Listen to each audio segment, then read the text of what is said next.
Okay, let's dive right into a mystery that is literally hiding in plain sight. I mean, every single time you check your phone, glance at your smartwatch, or look at a calendar on your wall, you are interacting with it. We all just naturally take for granted that the year we're living in is some absolute, unquestionable fact etched into the fabric of the universe. But as we're going to see in this explainer, the truth is way messier, incredibly political, and honestly far more fascinating than you might think. We're going on a bit of a temporal detective story today to figure out exactly how we got to Year 1. So I want you to stop for a second and really ask yourself, what year is it really? Now, I know it sounds like a ridiculous question. You write the date on official documents, you pop champagne on January 1st, and you plan your entire life around this specific 4-digit number. But what if I told you that this fundamental reality, this thing you interact with every single day, is actually just a highly successful, globally agreed-upon illusion?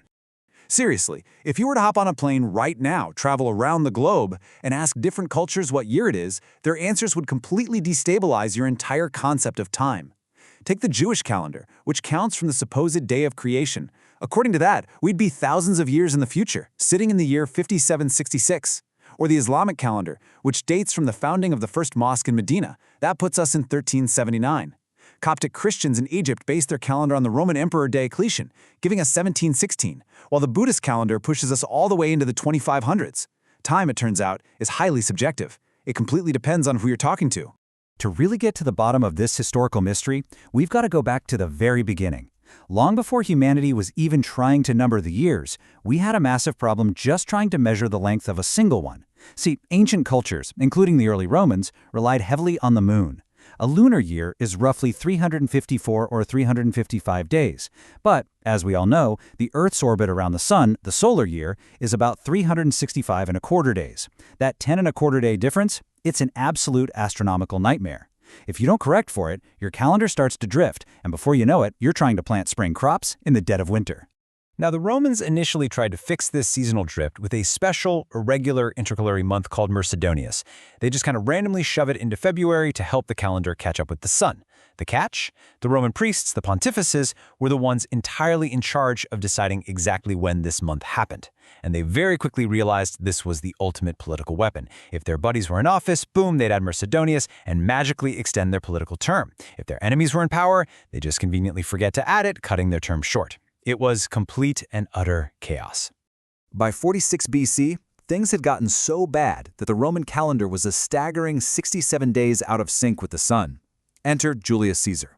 He'd just come back from Egypt, where he'd seen a much more accurate 365-day solar calendar in action, and he knew Rome desperately needed an upgrade. So he recruited this incredibly smart Greek astronomer named Sogenius to fix the broken timeline. But to reset the clock, Caesar had to force through a massive one-time correction. He basically jammed a bunch of extra months into 46 BC, stretching that single year out to a mind-boggling 445 days. The Romans literally called it the Year of Confusion. But out of all that confusion came a pretty elegant masterpiece, the Julian calendar. Caesar stabilized the year at exactly 365 and a quarter days. He completely tossed out that corrupt, randomized Mercedonius month and replaced it with something we're all familiar with today, a predictable leap day tacked onto February every 4 years. It was a monumental achievement that totally synchronized Roman administration, religious festivals, and farming across the whole empire. And, just to make sure nobody forgot whose brilliant idea this was, the 7th month of the year, Quintilis, was permanently renamed in his honor. Yep, that's exactly where we get July. But here's where we hit a wall in our timeline. There's a brilliant quote that perfectly captures the issue here. The accuracy of any date is directly dependent upon the starting point. Think about it. Julius Caesar and Sogenius totally nailed the seasonal drift problem. They figured out exactly how long a year should be. But they didn't solve the core issue of what to actually call the year. The Romans were still just naming years after whoever happened to be consul at the time. Or they'd count how many years it had been since the founding of Rome itself. The timeline was still entirely missing a universal anchor point. Let's fast forward a few centuries, to the 6th century. By this point, the standard calendar of the day was calculating years based on the reign of the Roman Emperor Diocletian. It was known as Anno Diocletiani. But this created a really massive theological problem for a lot of people, because Diocletian was a notoriously brutal persecutor of Christians. Enter the real star of our explainer, a monk named Dionysius Exiguus. Dionysius was absolutely appalled that the Christian world was numbering its years in honor of a tyrant who had murdered so many of their own. So he made a bold decision. Diocletian had to be completely erased from the timeline.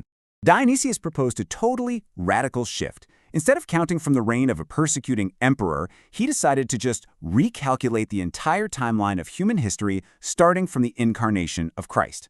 So in the year 531 AD, well, what he calculated to be 531 AD, he did the math, basically counted backward through history, and declared that Christ had been born exactly 531 years prior. And with that one mathematical decision, Dionysius Exiguus effectively invented year one. Anno Domini, the year of our Lord, was officially born. Okay, but here is the massive twist in our temporal detective story. Dionysius totally messed up the math. Modern historical consensus, especially when you cross-reference it with the biblical account of King Herod, shows that Herod actually died in 4 BC. Now, since Herod was definitely alive when Jesus was born, that means Christ actually had to have been born around 4 to 7 years before Dionysius's year 1. And if that wasn't enough, there is absolutely no year 0 in this timeline. Why? Because the mathematical concept of 0 hadn't even made its way to Europe yet. So the timeline literally jumps straight from 1 BC to 1 AD, which means the very foundation of our global dating system is built on a historical miscalculation and a completely missing digit. And surprise, surprise, the problems didn't stop with the missing year 0. Even with the Julian calendar's clever little leap year system, it wasn't mathematically perfect. It was actually running about 11 minutes too long compared to the true solar year. Now, 11 minutes might not sound like a huge deal to us, but by 1267 AD, an English friar named Roger Bacon realized those tiny increments had compounded over the centuries into a massive 9-day error. The calendar was drifting all over again.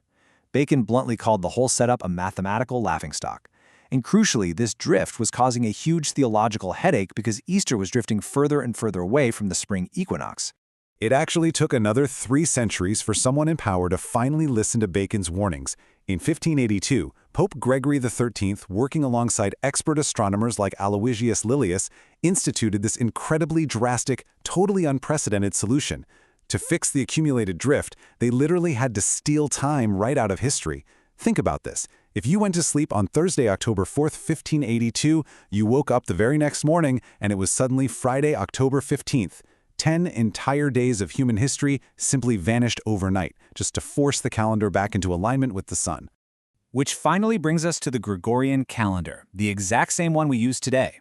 Pope Gregory's team just slightly tweaked Caesar's original leap year rule, specifically by omitting leap years on century years that aren't divisible by 400.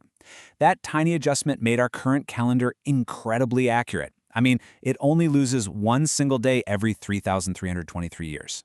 It has become the absolutely indispensable global standard for all civil and commercial life.